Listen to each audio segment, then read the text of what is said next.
ngay tu này hiện in cái rồi cái ula anh lâu ulo ngay khá cho phải vài anh chục đô nữa nè hiện tel hiện mắm to cái hơi phốt tăng cho hết tại hiện in phải vài hi hay mấy hiện rộn linh cho anh chục răng tới anh chục vùng để bôi rẻ rồi ảo để bôi hi azia đó này mấy thế này hết tiệt chục mà hiện in tel hiện in mắm to cái hơi phốt hiện ai thế na thế nên anh ring to khóc mày sao vào bôi hay thế nên rõ là linh lâu đều then Savervorin gas ai cho nên linh lấy thì xin lâu cho nên thế nên mấy linh lẽ mấy anh thì hiện nên tăng có pa linh sen va don nè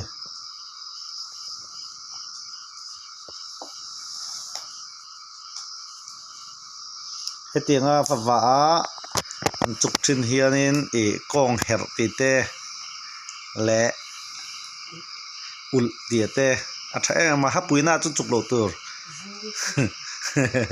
vuông ở đây bớt trà tầm đôi chả lót tu con này he chụp chân ta chụp rất rất anh em tìm sẽ có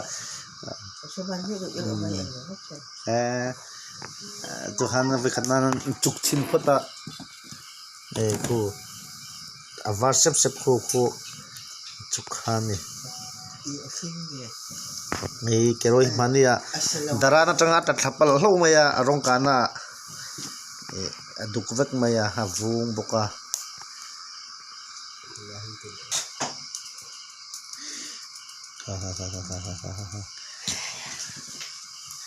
na chụp thale mày có vắt pep ho cái này không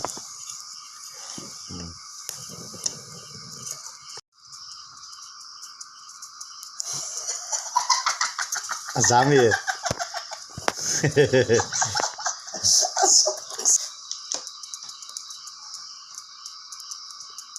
thế là một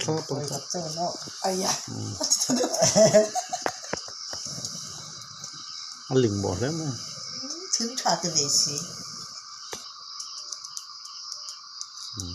người có thể nói lình lỗi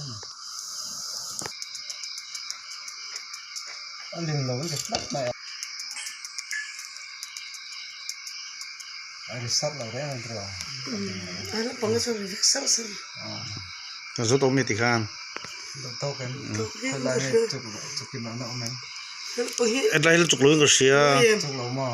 Lain chục lối lain tập xia. Sen. Than itu jadi mana tu lau. Aling chat khan. Thep running cái xia.